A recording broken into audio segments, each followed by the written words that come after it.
नमस्कार, सतहिंदी.com में आपका स्वागत है। मैं हूं मुकेश कुमार। दोस्तों, जैसा कि आप जानते हैं कि दिल्ली हरियाणा सीमा पर हजारों की तादाद में किसान जमा हो गए हैं। वो 3 कानून जो केंद्र सरकार ने बनाए हैं उनको लेकर बहुत ही परेशान हैं, उद्वेलित हैं, उत्तेजित हैं और पिछले 6 महीनों से आंदोलनरत हैं। अब वो दिल्ली के बाहर इकट्ठे हो रहे हैं और हजारों की तादाद में और भी किसान वहां आते जा रहे हैं, इकट्ठे होते जा रहे हैं। गृह मंत्री अमित शाह ने जो पेशकश की थी वार्ता की, वो ठुकरा दी गई है किसान नेताओं के द्वारा, क्योंकि उसमें कुछ कंडीशंस अटैच थी। वो बिना शर्त के बातचीत चाहते हैं। उन्होंने ये भी स्पष्ट कर दिया है कि बुराड़ी में जो जगह उन्हें दी जा रही है वो वहां प्रदर्शन नहीं करेंगे। वो करेंगे या तो रामलीला मैदान पर या जंतर मंतर पर। तो मामला अभी उलझा हुआ है और ऐसा लगता है कि शायद थोड़ा सा इसमें वक्त लगेगा। हमारे साथ जाने माने कृषि विशेषज्ञ देवेंद्र शर्मा जी मौजूद हैं, चंडीगढ़ से जुड़े हुए हैं। हम उनसे समझेंगे एक तो किसान आंदोलन को और जो किसानों की चिंताएं हैं उनको लेकर सरकार का जो रवैया है उस पर भी बातचीत करेंगे, और क्या बीच का कोई रास्ता कहीं से बनता है और बन सकता है तो क्या बन सकता है, इसके बारे में भी उनसे जानेंगे। तो देवेंद्र जी, कार्यक्रम में आपका स्वागत है। सबसे पहले तो मेरा पहला सवाल यह है कि किसानों ने बिना शर्त बातचीत करने का प्रस्ताव रखा है। आखिरकार केंद्र सरकार ये शर्तें क्यों लाद रही है कि आप बुराड़ी में आइए, और ऐसा ये भी संकेत दे रही है कि वो 3 जो कानून बना दिए गए उसके मामले में वो पुनर्विचार करने के लिए तैयार नहीं है। आज मन की बात में भी प्रधानमंत्री ने यही इशारे दिए कि वो सब कुछ ठीक ठाक है, किसानों की भलाई के लिए है, उनको बेड़ियों से मुक्त करेगा, उनके भविष्य के लिए शानदार रास्ते खोलेगा। आपको क्या लगता है, ये कंडीशन लगाना इस समय जबकि किसान इतने कटिबद्ध होकर, प्रतिबद्ध होकर मैदान में उतर पड़े हैं, कहां तक ठीक है?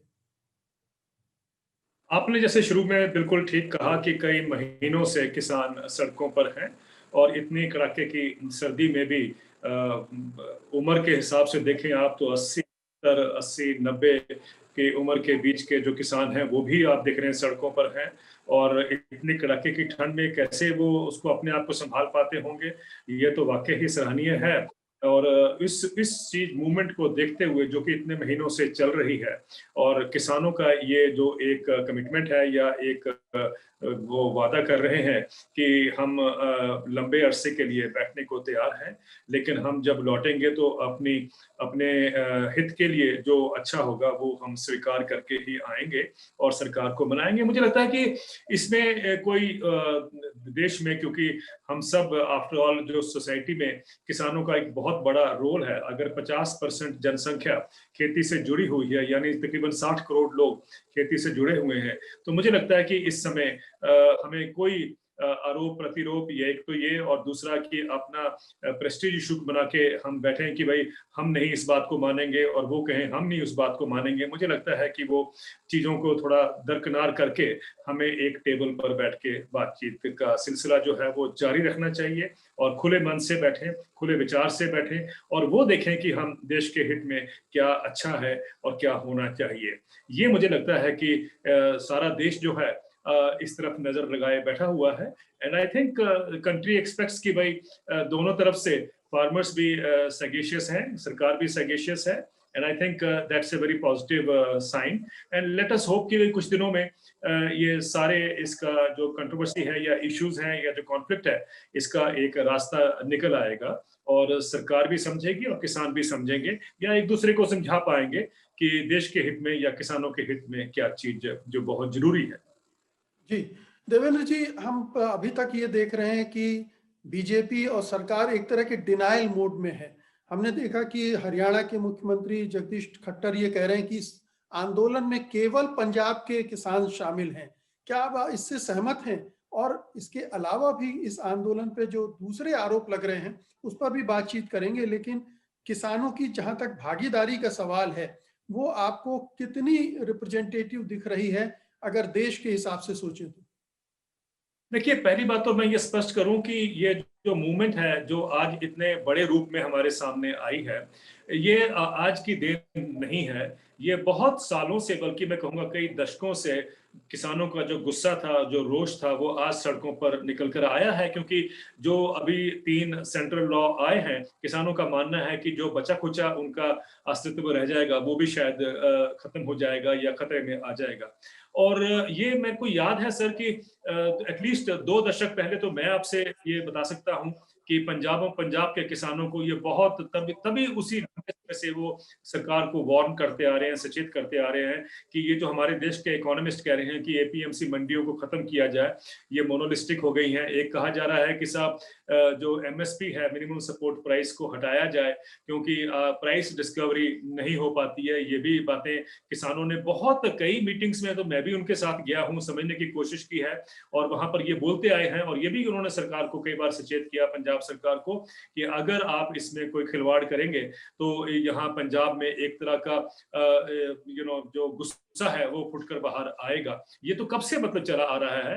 तो और दूसरा, हरियाणा में भी ऐसी बात नहीं है कि हरियाणा के किसान चुप थे या खुश थे, वो भी ये बात को अलर्ट करते आए हैं, सरकारों को, सक्सेसिव गवर्नमेंट्स को करते आए हैं। और अब जो दोनों ने मिलकर, पंजाब और हरियाणा के किसानों ने मिलकर जो ये मूवमेंट जो इतने दूर तक पहुंचाई है, मेरा मानना है कि जितना हम देरी करेंगे उतना देश के अलग अलग हिस्सों से और भी किसान उसमें जुड़ेंगे। क्योंकि असल आस्ते आस्ते किसानों को समझ आ रहा है इस सारी चीज का मतलब क्या है। मैं आपको इसलिए कह रहा हूं क्योंकि अब देखिए, पहले पंजाब और हरियाणा के किसान ही सीमित थे इस बात में, सारे मूवमेंट में।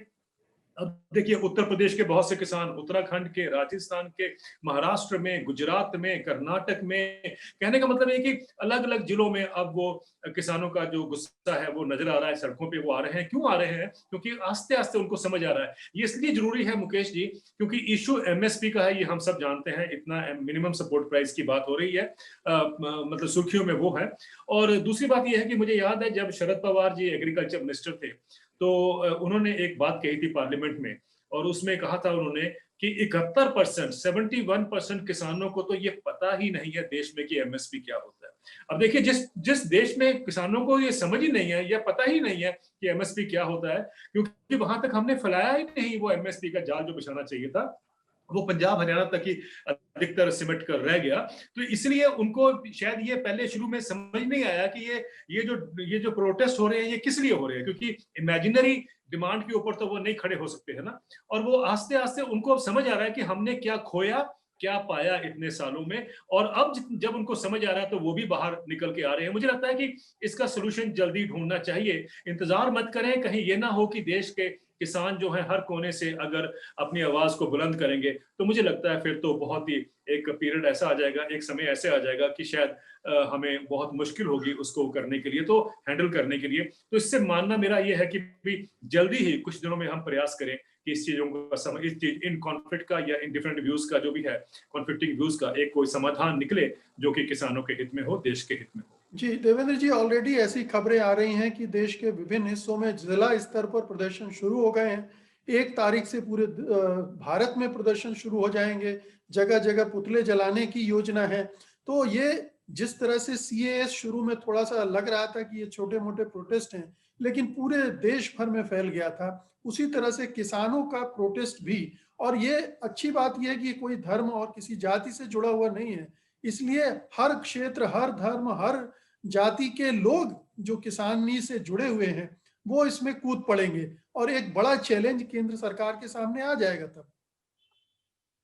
ये आपने बिल्कुल ठीक कहा। ये शायद हमारी कहीं ना कहीं हम उसको पढ़ नहीं पाए ठीक तरीके से कि जो पंजाब की मूवमेंट है या हरियाणा की मूवमेंट है, इसका क्या इम्प्लीकेशन हो सकता है। क्योंकि देखिए, अभी भी बहुत मैं मानता हूं कि बहुत हिस्टोरिकल है। मैं ये मानता हूं कि बहुत रिमार्केबल ये डेवलपमेंट हुई है। क्यों हुई है? देखिए, 2-3 चीजें समझनी है हमें। किसानों का गुस्सा इतने सालों से वाजिब था, इसमें कोई शक नहीं है। उनके साथ अन्याय हुआ है, ये भी हम जानते हैं, क्योंकि हमारा इकोनॉमिक डिजाइन ही ऐसा है कि खेती को हमने सेक्रीफाइस करना for the sake of the industry. ये ग्लोबल डिजाइन है जिसका इंडिया जो है एग्रेसिवली उसको फॉलो करने में लगा हुआ। कई सक्सेसिव गवर्नमेंट्स यही उसमें उनका प्रयास था और ये रहा है। मैं आपसे कहना चाहता हूं कि किसान इस बात को समझते हैं। और देखिए पंजाब में इसलिए ये इंपॉर्टेंट है कि पंजाब के किसानों ने जो मूवमेंट ये स्टार्ट किया है, उन्होंने फोर्स कर दिया है रिलीजन को भी और पॉलिटिक्स को भी अब उसके पीछे लगने के लिए, या उनको एक नई दिशा दे दी है। ये पहली बार मैं देख रहा हूं बहुत दशकों के बाद कि एक ऐसा मूवमेंट खड़ा हुआ है पंजाब में जो ना तो रिलीजियसली इंस्पायर्ड था और ना ही वो पॉलिटिकली आइडियोलॉजी से जुड़ा हुआ है। और वो उन्होंने जो ये मुहिम खड़ी की है उसमें देखिए समाज के सारे हिस्से, ना कि किसानों के परिवार ही, उनके वृद्ध भी, उनके पत्नियां भी, उनके बच्चे भी, उसके अलावा देखिए एक्टर्स भी, फिल्म स्टार्स भी, गाने वाले भी, और सोसाइटी के अलग अलग हिस्से, यूथ भी। तो ये इतना बड़ा समाज जो जुड़ गया है, अब हम इसको ये नहीं कह सकते कि ये एंटी नेशनल है, हम उनको ये नहीं कह सकते ये देश के हित में नहीं बात कर रहे हैं। आफ्टर ऑल हम ये जाने मुकेश जी कि जिस समाज ने या जिस सोसाइटी ने या जिस कम्युनिटी ने, फार्मिंग कम्युनिटी ने सारे देश को इतने सालों से हरित क्रांति आने के बाद अगर देश को अगर भोजन दिलवाया है, तो उसमें उसका इतना बड़ा योगदान है, उसको आज हम कैसे डिसमिस कर सकते हैं? उसको आज हम ये कैसे कह सकते हैं कि ये देश के हित में नहीं बात कर रहे हैं? ये मुझे समझ नहीं आता क्यों हम इन ऐसे ऐसे जो बातें कही जाती हैं उसको हम क्यों नहीं समझ के करते हैं कि आफ्टर ऑल यही देश के जो मतलब खाद्यान्न का कटोरा हमारा देश एक टाइम पे कहा जाता था, वो अगर हम उसको ओवरकम कर पाए या उसको कटोरे को हम अपने पीछे रख दिया हमने, वो पंजाब के किसानों का उसमें योगदान श्रेष्ठ है।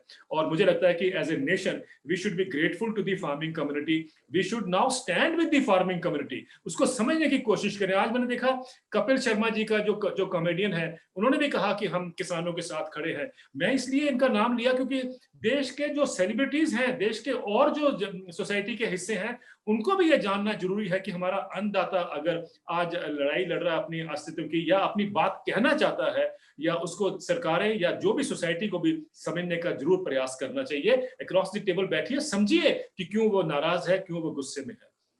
जी देवेंद्र जी, अभी आपने कहा कि राजनीति और धर्म दोनों से जुड़ा हुआ नहीं है। हालांकि प्रचारित ये किया जा रहा है कि ये पंजाब में अमरिंदर सिंह ने भड़काया हुआ आंदोलन है, उनके द्वारा भड़काया हुआ आंदोलन है, और दूसरा ये कि ये खालिस्तानियों से जुड़ा हुआ आंदोलन है। ये दो ऐसे आरोप इस पर चस्पा किए जा रहे हैं इस आंदोलन पे, जो कि बड़ा दुर्भाग्यपूर्ण है।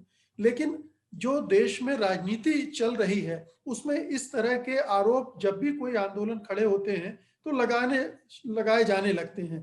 तो इन ये जो इस तरह के लेबल लगाने की जो प्रवृत्ति है, उस पर आपकी क्या टिप्पणी है? यही तो मैंने कहा कि बहुत दुर्भाग्य है कि हम जिस कम्युनिटी ने देश को फीड किया है इतने दशकों से, आज हम उसको ये कह देते हैं कि खालिस्तान से इंस्पायर्ड है।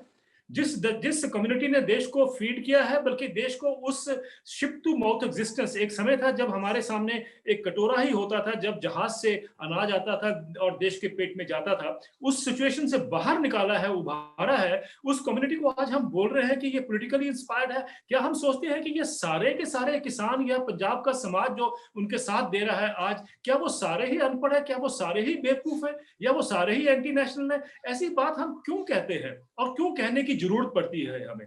आफ्टर ऑल डेमोक्रेसी में हर एक का हक है कि वो अपनी बात को कहे, और यही तो डेमोक्रेसी होती है। अगर डेमोक्रेसी और ऑटोक्रेसी में फर्क नहीं हम समझ पाते हैं तो मुझे लगता है कि हम कहीं गलती ना कर बैठे, क्योंकि पंजाब के किसान जो हैं वो सिर्फ अपनी डिमांड को लेकर आपके सामने आए हैं कि भाई हमारा भविष्य खतरे में है, और हम इस पे आपसे चाहते हैं कि आप हमें ऐसी स्टेप्स बताइए या ऐसा हमें आश्वासन दीजिए, लिखित में करिए, जो कि हमें एक कॉन्फिडेंस हो जाए कि आगे हमारे उसमें अस्तित्व पे कोई खतरा नहीं है। इसमें क्या गलत है मुझे बताइए? तो ये मुझे लगता है कि बड़ा अनफॉर्चुनेट है कि ऐसी बातें कही जा रही हैं। लेकिन मुझे लगता है कि इस समय जो जरूरत है वो इसमें जरूरत है बहुत ही सेंसिबिलिटीज की काम करने की, और बहुत ही हमें ध्यान से अब इस बात को ये ना प्रोवोक नहीं करना है किसी भी सेक्शन को, हमें उनकी बात सुननी है। और सरकारों को ये क्यों लगता है कि जो वो बात कह रहे हैं वो पत्थर पे लकीर है? मुझे लगता है कि आफ्टर ऑल प्रधानमंत्री हमारे इतने दिनों से कहते आते हैं कि मेरा जो उनका जो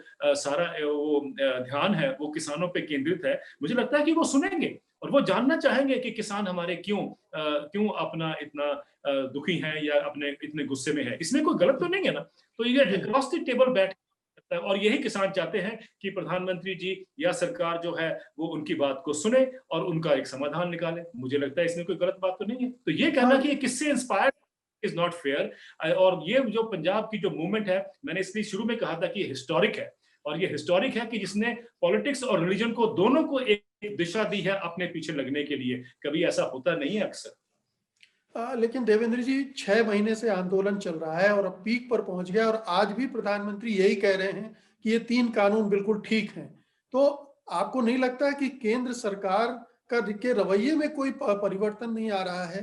वो एक तरह का एरोगेंस उसमें दिख रहा है, और इस पूरे आंदोलन को समझने की वो जो दिखाना चाहिए, सिफत दिखाना चाहिए, वो नहीं दिख रही है उसमें। देखिए, जहां तक तो रवैये का हिसाब है, मेरा मानना है कि आप हमसे ज्यादा जानते हैं और आप लोगों का ज्यादा एक्सपीरियंस है इस बात पे। लेकिन जो आप ये कह रहे हैं कि भाई जो सारा प्रोसेस है या जो सारा मॉडल है जो किसानों के हित में जो कहा जा रहा है कि वो उसको लाया जाए, मुझे लगता है कि इसमें किसी उस पे स्टेज पे हमें एक प्रिविलेज इशू नहीं, सॉरी, एक प्रेस्टीज इशू नहीं बनाना चाहिए। हमें ये मानना चाहिए कि देश में चर्चा का टाइम है। Let us debate this first. हम जाने कि भाई ये इसमें क्या अच्छाई है, क्या इसमें कमियां हैं, ये जानने के लिए एक पब्लिक डिबेट होनी चाहिए। क्यों? देखिए, क्योंकि जब ये ऑर्डिनेंस आए थे तब भी किसी किसान से चर्चा नहीं हुई। जब ये ऑर्डिनेंस पार्लियामेंट में जब लाए गए थे, उसको जब पास करना था, तब भी हम जानते हैं वहां डिस्कशन डिबेट को स्पेस नहीं दी गई थी। और जब बाद में नियम बन गए, मतलब लीगल वो उसका रूप दिया गया है, लॉ बने हैं, तब भी कहीं किसानों से चर्चा नहीं हुई है। तो ये हम क्यों मान के चलते हैं कि जो चंद ब्यूरोक्रेट्स या इकोनॉमिस्ट हैं देश के, वो सारे देश के हित को जानते हैं? मुझे लगता है कि एक डिबेट करने की बहुत जरूरत है, और उससे शायद बहुत सी अच्छी चीजें निकलेंगी। आप जानते हैं, जब समुद्र मंथन हुआ था तो उसके साथ विष के साथ साथ अमृत भी निकला था, और मुझे लगता है कि यहाँ पर भी जब हम मंथन करेंगे तो ये निकलेगा, और अच्छी बातें जो है देश अडॉप्ट करना चाहेगा, क्योंकि हर देश चाहता है कि उसके किसान जो है वो खुशहाल हो, क्योंकि किसान खुशहाल होंगे तो देश भी खुशहाल होगा, ये हम ना भूलें। तो इसलिए मुझे लगता है कि एक मौका है हमारे पास, अपॉर्चुनिटी है, ऐतिहासिक अपॉर्चुनिटी होगी कि जब सरकारों ने बुलाया किसानों को, उनकी बात को सुना और फिर अपनी बात को देखा, इनको की समझा कि हमें उसमें क्या क्या चेंजेस लाने चाहिए, या फिर जैसा किसान कह रहे हैं कि लॉज को वापस किया जाए और नया लॉ लाया जाए। ये सब बातें जो है मुझे लगता है कि ओपन में डिस्कशन होनी चाहिए, क्योंकि आफ्टर ऑल 60 करोड़ लोगों का भविष्य इसके साथ जुड़ा हुआ है, और अगर 60 करोड़ लोगों का भविष्य जुड़ा हुआ है तो जो बाकी लोग रह जाते हैं, या पॉपुलेशन जो शहरों में भी है, उनका भी कहीं ना कहीं हमें समझना है कि उनका भी जो भविष्य है उसके साथ जुड़ा हुआ है, फ्यूचर जुड़ा हुआ है। तो लेट अस से ये एज ए सोसाइटी हम सबको इस बारे में एक प्रयास करना चाहिए कि जैसे मैंने कहा कि वार्ता चलती रहे और एक डिस्कशन और डेलिब्रेशन होना चाहिए, और let's keep it open, transparency हो। जी देवेंद्र जी, ये 3 बिलों को लेकर, और एक और बिल है जो इलेक्ट्रिसिटी से रिलेटेड है, इन 4 बिलों को लेकर जो किसान नेता वो कह रहे हैं इसमें कोई समझौता नहीं हो सकता, इनको तो वापस लेना ही पड़ेगा सरकार को। आपको लगता है कि जिस तरह का आंदोलन रूप ले चुका है और आगे बढ़ता जाएगा, उसमें सरकार के लिए अब उस जगह पर खड़े रहना, टिके रहना संभव होगा कि हम इन कानूनों में कोई परिवर्तन नहीं करेंगे, हम इनको वापस नहीं लेंगे? देखिए, ये तो समय ही बताएगा कि किस तरफ ये डायलॉग या डिस्कशन जो आप कह रहे हैं वो जाता है। लेकिन मैं इसमें एक बात जो आपने कही है मैं उसको महत्वपूर्ण समझता हूं, कि मैं भी ये जानना चाहता हूं कि कौन से ब्यूरोक्रेट्स और कौन से वो इकोनॉमिस्ट हैं जिन्होंने ये इतना अच्छा जो सोचते हैं रिफॉर्म्स कह के जो बात की जा रही है वो हमारे देश के समक्ष रखा है। क्योंकि आफ्टर ऑल ये जो मैंने कई जगह पे कहा है कि ये जो रिफॉर्म्स हम लेके आए हैं ये बेसिकली अमेरिका और यूरोप से ये बोरो किए गए हैं, अडॉप्ट किए गए हैं। अमेरिका और यूरोप में तो ये रिफॉर्म्स फेल हो चुके। अगर ये फेल्ड रिफॉर्म्स को हमारे ही देश में हम उसको कट एंड पेस्ट करके ला रहे हैं और कह रहे हैं कि इससे किसानों का भला होगा, मुझे लगता है कि इस पे चर्चा होनी चाहिए कि नहीं होनी चाहिए? आप बताइए, क्यों नहीं देश जानना चाहेगा कि भाई जो हमारे ये 5 चंद एक्सपर्ट्स थे उन्होंने शायद जो एडवाइस किया है वो ही कहीं गलत हो, ये भी तो हो सकता है। क्यों ना हम एक ओपन डायलॉग करें और ये जाने कि ये मॉडल अगर अमेरिका में फेल हो गया है, यूरोप में फेल हो गया है, मार्केट्स वहां नहीं परफॉर्म कर पाई एग्रीकल्चर के लिए, तो मुझे बताइए कि वही मार्केट्स या भारत की मार्केट्स को सुनते आप, यानी भारत के कॉर्पोरेट कंपनियों को भी, तो वो इंडिया में कैसे आप सोचते हैं कि वो एक परिवर्तन हो जाएगा, हृदय परिवर्तन हो गया उनका? ऐसा तो नहीं हो सकता। मैं इसलिए कह रहा हूं कि देखिए ना, अमेरिका में आज इतना भयंकर क्राइसिस है एग्रीकल्चर में, और वो 6-7 दशकों में जो ओपन मार्केट एग्रीकल्चर में प्रिवेल करती है, उसके बावजूद भी आज $425 बिलियन का कर्जा किसानों के सिर पे खड़ा है। $425 बिलियन तो छोटा अमाउंट नहीं होता है सर। और वो क्यों है ये जानना हमें जरूरी है। यूरोप में देख लीजिए $100 बिलियन की सब्सिडी कम से कम जो हमें बताई जाती है वो वहां हर साल किसानों को मिलती है। उसके बावजूद भी छोटे किसान जो है वो खेती छोड़ के बाहर निकल रहे हैं। अमेरिका में छोटे किसान खेती से बाहर निकल चुके हैं। अब देखिए, मैंने एक एग्जांपल हर जगह देता हूं कि मैं डेयरी इंडस्ट्री को देख लीजिए। डेयरी इंडस्ट्री जो अमेरिका की है, 93% डेयरी फार्म 1970 के दशक के बाद अमेरिका में बंद हो चुके हैं। इसका मतलब ये नहीं है कि वहां मिल्क प्रोडक्शन कम हो गई है, वहां ये डेयरी फार्म्स, छोटे डेयरी फार्म्स से बंद हो गए। पिछले 10 साल में 17,000 बंद हुए हैं डेयरी फार्म्स। और अमेरिका में दूध की पैदावार फिर भी बढ़ रही है। ऐसा क्यों हो रहा है? क्योंकि वहां पर कॉर्पोरेट्स अब दूध में प्रोडक्शन में आ गए हैं। तो दूध की पैदावार बढ़ रही है, छोटे किसान डेयरी से बाहर हो गए हैं। तो ये अगर प्रोसेस चल रहा है दुनिया में, तो उसका वही अगर हम मॉडल इंडिया में लेके आते हैं तो वही होगा जो किसानों को डर है कि वो शायद खेती से सरकार बाहर यही होगा। चाहती है, देवेंद्र जी, सरकार शायद यही चाहती है कि आप कारपोरेट ही खेती करें, कारपोरेट ही इन धंधों को भी उठा लें और किसान वहां अपनी मजदूरी करें। किसान जैसा न रह जाए, उनके अपने खेत न रहे या लीज पे दे दें। शायद यही कॉन्ट्रैक्ट फार्मिंग की बात जो वर्षों से चल रही है, उसी को लागू करना चाहती है सरकार। आप ठीक कह रहे हैं। देखिए, इसका भी पीछे थोड़ा सा हम इसका जो पॉलिटिकल जो कहते हैं हम अंडरस्टैंडिंग जो है वो हमारे को बहुत जरूरी है कि इसकी पॉलिटिक्स डेवलपमेंट की भी पॉलिटिक्स होती है। आप जानते हैं अमेरिका में एक international food policy research institute है जो कि दुनिया का इंटरनेशनल वो इंस्टीट्यूट है। और वो इंस्टीट्यूट ने भारत के लिए क्या रिकमेंडेशन की, आप देखिए। आप वो कहते हैं मूव अप और मूव आउट। यानी आप या तो बड़े हो जाइए और या आप खेती से बाहर होइए। और यही जो है रोनाल्ड रीगन साहब जब राष्ट्रपति थे, उनके एग्रीकल्चर सेक्रेटरी साहब कहते थे गेट बिग और गेट आउट। और वही हाल अमेरिका में हुआ। आज सिर्फ मात्र 1.5% पॉपुलेशन जो है वो आज खेती में रह गई है अमेरिका में। तो भारत में अगर, जैसा कि international food policy research institute ने कहा, रघुराम राजन साहब भी यही कहते थे। रघुराम राजन साहब ने कहा कि the biggest reform in India will be जब एग्रीकल्चर से लोगों को निकालकर हम शहर में लाएंगे, क्योंकि शहर में चीप लेबर की जरूरत है, यानी दिहाड़ी मजदूर की जरूरत है। अब मुझे बताइए, अगर आप इसको इकोनॉमिक रिफॉर्म कहते हैं कि अगर आप लोगों को खेती से निकाल के दिहाड़ी मजदूर बनाते हैं, तो मुझे लगता है कि सारे इकोनॉमिक डिजाइन पे, इकोनॉमिक मॉडल को हमें दोबारा रीथिंक करना पड़ेगा। और इसलिए मैं हर जगह बोलता हूं कि जो लॉकडाउन के 2 दिन में जो 8 करोड़ लोग इंटरस्टेट या इंट्रास्टेट वापस गए हैं और आपने सारे देश ने उसको देखा है, उससे हमें एक सबक मिलना चाहिए कि हमें अपनी इकोनॉमिक पॉलिसीज को अब रिवर्स गियर में लगाना है। यानी मेरा मतलब कहने का यह है कि जो इकोनॉमिक पॉलिसीज किसानों को खेती से निकालकर शहर में लाने की बात करती हैं, अब हमें खेती को कैसे संपन्न बनाया जाए, खेती को हम कैसे इकोनॉमिकली वायबल बनाएं, खेती को कैसे प्रॉफिटेबल बनाएं, ताकि देश की पॉपुलेशन का भी उसमें इलाज हो, देश की इकोनॉमिक ग्रोथ का भी उसमें इलाज हो। Why can't agriculture become a power house of economic growth? आप मुझे बताइए, जहां 50% पॉपुलेशन खेती से जुड़ी हुई है, वो देश जो है वो एग्रीकल्चर को इकोनॉमिक पावर हाउस क्यों नहीं बना सकता? वो इसलिए नहीं बना सकता क्योंकि हमारी नीतियां इतने सालों से, इतने दशकों से ये कह रही हैं कि खेती को इग्नोर करिए, खेती में आप इन्वेस्टमेंट बंद करिए। आप देखिए, पब्लिक सेक्टर इन्वेस्टमेंट देख लीजिए खेती में। रिजर्व बैंक ऑफ इंडिया की एक रिपोर्ट कहती है कि 2011-12 और 2017-18 के बीच में पब्लिक सेक्टर इन्वेस्टमेंट जो एग्रीकल्चर में हुई है, मात्र 0.4% ऑफ जीडीपी हुई है। 60 करोड़ लोगों के लिए हम सिर्फ 0.4% पब्लिक सेक्टर इन्वेस्टमेंट कर रहे हैं, जबकि कॉर्पोरेट्स को तो हम 6% तो जीडीपी का हर साल टैक्स ही माफ कर देते हैं, टैक्स कंसेशन दे देते हैं। अगर वही 6% हमने खेती में लगाया होता, इन्वेस्ट किया होता, आप देखते आज खेती का चेहरा ही बदल गया होता। और देश की इकोनॉमी का जो एक जो सोच है, जो मेरा मानना है कि जो डिजाइन हम फॉलो कर रहे हैं, वो हमें जिस इकोनॉमिक ग्रोथ को हम लेके जा रहे हैं, वो जैसे प्रधानमंत्री कहते हैं सबका साथ सबका विकास, वही एक रास्ता है जो प्रधानमंत्री कहते हैं। और वो तभी हो सकता है अगर किसानों के हाथ में ज्यादा पैसा आएगा, उनके हाथ में ज्यादा इनकम आएगी। और इसीलिए मैं मानता हूं कि मिनिमम सपोर्ट प्राइस जो किसान मांग रहे हैं कि 23 फसलों पे जिसपे एमएसपी अनाउंस होता है, उस पे हम उसको लीगलाइज कर दें, वो बिल्कुल वाजिब डिमांड है उनकी। उस पे हमारे को सोचना चाहिए एज ए नेशन कि हम किसानों की मदद कैसे करें। वो एक रास्ता है, उसको क्यों ना अडॉप्ट करें।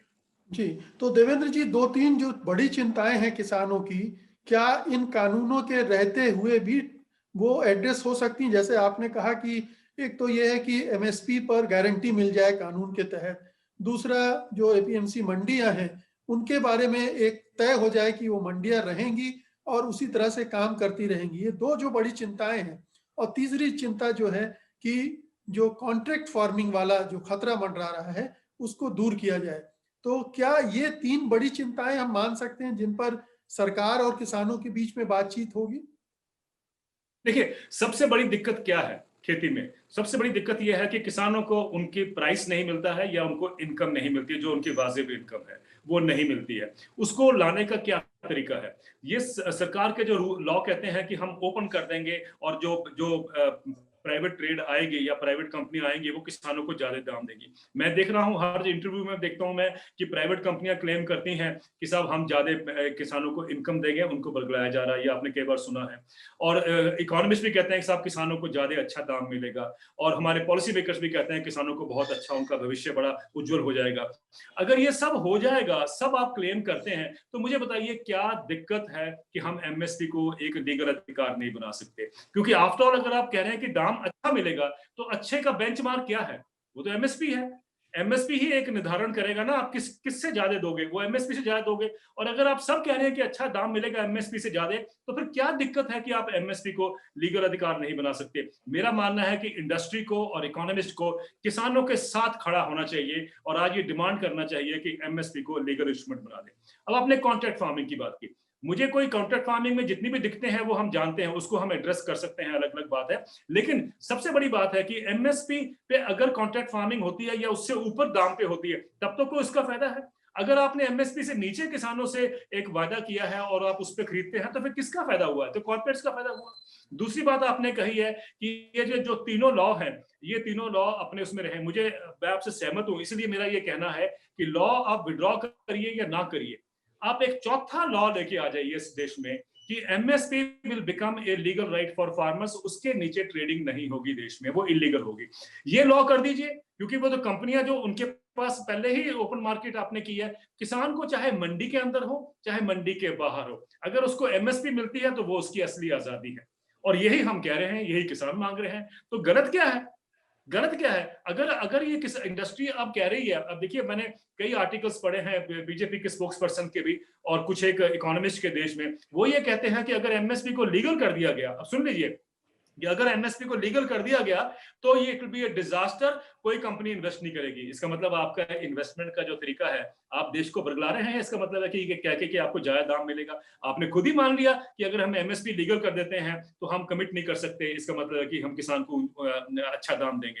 तो इसका मतलब है कि हमें क्यों ये भ्रम में रखा जा रहा है? किसान बिल्कुल ठीक है, इसका मतलब है कि वो चाहते हैं कि हमें एक एश्योरेंस मिले। और आज अगर सारी किसानों की जो दिक्कत है या उनकी आवाज को हम समझने की कोशिश करें, बेसिकली वो एक अश्योर्ड इनकम की बात कर रहे हैं। वो ये कह रहे हैं कि हमें अश्योर कर दीजिए कि हमें इससे कम नहीं मिलेगा। मुझे लगता है जब लेबर की बात, याद होगा जब लेबर के वेजेस किए गए थे तो कितने साल देश में डिबेट चली थी, इंडस्ट्री कहती थी ये पॉसिबल नहीं है। अल्टीमेटली मिनिमम वेजेस किए गए ना, बिजनेस प्लान भी तो उसके हिसाब से बने ना, कहीं नुकसान तो नहीं हुआ किसी को। तो ऐसे क्यों नहीं हम मिनिमम प्राइस कर दें इतने बड़े तबके के लिए? और वो देखिए किसान, जो प्रधानमंत्री कहते हैं वो किसानों को पैसा मिलेगा तो सबका साथ सबका विकास सुनिश्चित हो जाएगा।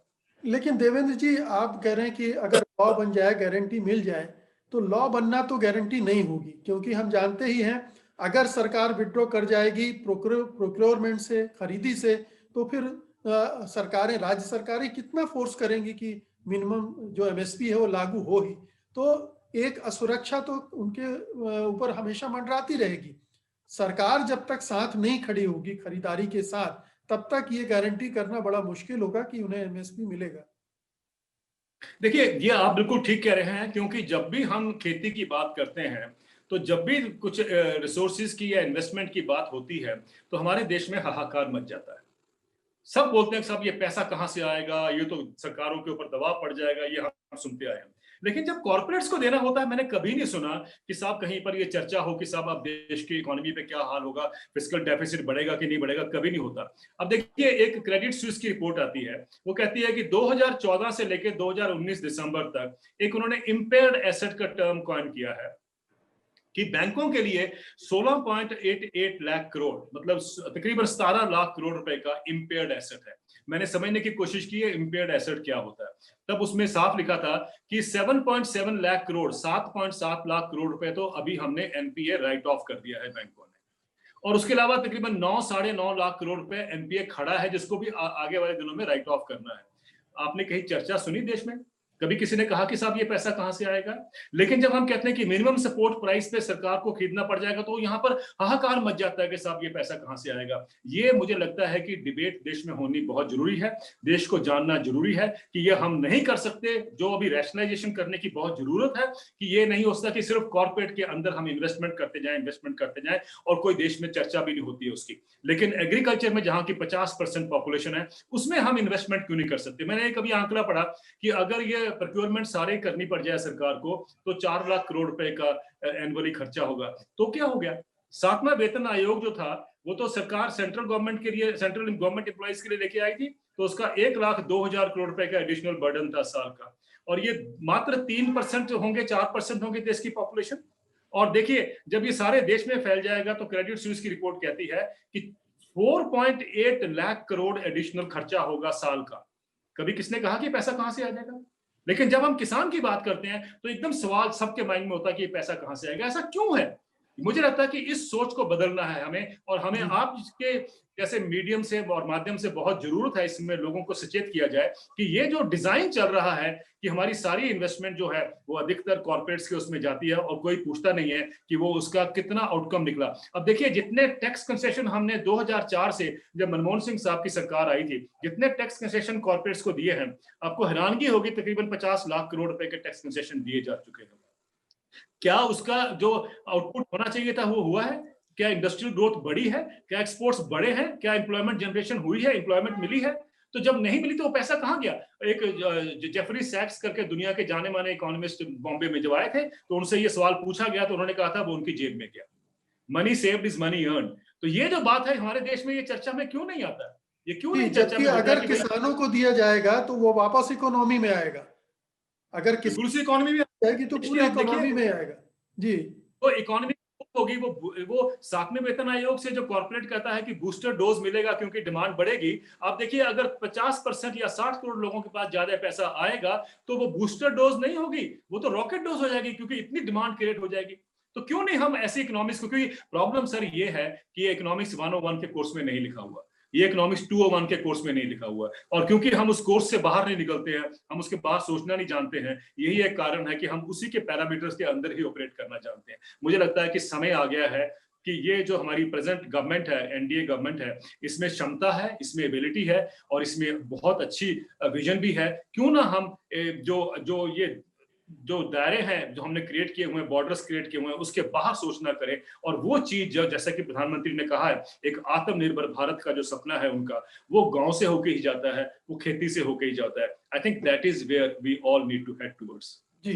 तो अंत में मैं बस आपसे एक सवाल करूंगा और वो ये है कि दोनों के बीच मीटिंग ग्राउंड क्या हो सकता है? वो कौन सी जगह होती है जहां जब दोनों पक्ष एक मुद्दा आकर समझौता कर सकते हैं और ये दोनों के लिए विन विन सिचुएशन हो सकती है? क्योंकि सरकार को भी कोई फेस सेविंग फार्मूला चाहिए, क्योंकि इतना कड़ा स्टैंड लेने के बाद और इसको एक बोल्ड रिफॉर्म की तरह सेल करने के बाद पीछे हटना मुश्किल काम होगा। और ये सरकार पीछे हटने में भरोसा भी नहीं रखती है। तमाम तरह के जो इसने कदम उठाए हैं उसमें कभी भी इसने संकेत नहीं दिया कि जन दबाव का सम्मान भी कर सकती है ये। तो इस बार भी ये इस जैसा आपने कहा कि हठधर्मिता से बचना होगा, उससे बाहर निकलना पड़ेगा। तो क्या हो सकता है, क्या कर सकती है सरकार? देखिए पहले तो मुझे लगता है कि ये जो सोच है हमारी कि विन विन सिचुएशन से हमें बाहर निकलना होगा, क्योंकि विन विन तो तब होती है कि हमारा पाकिस्तान के साथ क्रिकेट मैच हो रहा तो हम समझते हैं, या कोई हमारी सोच की इस तरीके से हो, उनको भी फायदा हो, हमें भी। ये तो देश की बात है, ये तो देश की बात है। यहाँ तो एक ही विन जो होना चाहिए वो सबके लिए लागू होना चाहिए मुझे लगता है। तो वो हमें उस पे अमल करना होगा या चलना पड़ेगा। उस चीज को, उस सोच को लेके चले, ओपन माइंड से हम अगर आए तो मुझे लगता है कि समझौता जरूर होगा, समझ भी आएगी। और दूसरी बात एक और है कि जो आपने कहा कि अगर, मेरा ये मानना है कि जो किसान कह रहे हैं वो ठीक है कि वो कहते हैं कि तीनों बिल विड्रॉ करिए। मेरा कहना है कि अगर बिल नहीं भी विड्रॉ होते हैं, अगर हम उनको रहने भी दें, अगर आप एक चौथा एक लॉ लेके आ जाएं जो ये कहे कि 23 फसलों पे जो हम एमएसपी अनाउंस करते हैं वो एक लीगल इंस्ट्रूमेंट बन जाएगा, वो एक लीगल किसानों का अधिकार बन जाएगा, इसके नीचे खरीद नहीं होगी। मुझे लगता है कि उस चीज को किसानों को एक्सेप्ट करना चाहिए, क्योंकि किसान जो हैं वो ये चाहते हैं कि उनकी असली आजादी वो यहाँ पर है कि वो चाहे बेंगलोर में बेचें, चाहे चंडीगढ़ में बेचें, चाहे दिल्ली में अपना प्रोड्यूस बेचें, उनको कम से कम निर्धारित एमएसपी तो मिलेगा।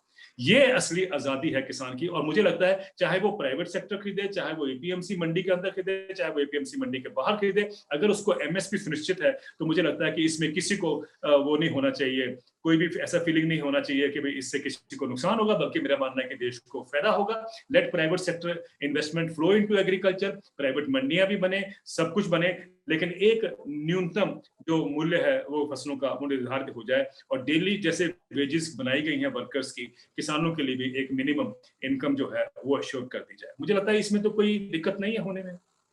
जी, और आपको उम्मीद लगती है कि ये सरकार इस दिशा में काम कर सकती है, उसको इस दिशा में काम करना भी चाहिए। आप बिल्कुल ठीक कह रहे हैं। मुझे लगता है कि सरकार कर सकती है, और मुझे लगता है कि सरकार चाहेगी भी कि इतना जो देश में ये इशू उबल कर आ गया है इसको एड्रेस किया जाए। और वो आफ्टर ऑल सरकार तो हमारी ही है ना, सरकार तो किसानों की है, सरकार सबकी है, तो सरकार तो चाहेगी कि सबका भला हो। तो उस भले के लिए मुझे मालूम है कि सरकार जो करना चाहेगी और ये बताना भी चाहेगी कि हम किसानों के साथ खड़े हैं और देश के साथ खड़े हैं, क्योंकि आफ्टर ऑल वो ही हमें लीड कर रहे हैं। And I am sure they will be able to look into this seriously. बहुत बहुत शुक्रिया देवेंद्र जी, आपने वक्त निकाला सत्य हिंदी से बातचीत करने के लिए इतने महत्वपूर्ण मुद्दे पर। और इतना उलझा हुआ जटिल मुद्दा हो चुका है और केंद्र सरकार और किसान आमने सामने खड़े हैं, कोई रास्ता निकले इस सबका, सभी लोग इसका इंतजार कर रहे हैं। बहुत बहुत शुक्रिया आपका, धन्यवाद हमसे बातचीत करने के लिए। नमस्कार। सत्य हिंदी के और वीडियोस को देखने के लिए हमारे YouTube चैनल को सब्सक्राइब करें और सीधे नोटिफिकेशन पाने के लिए बेल आइकन दबाएं।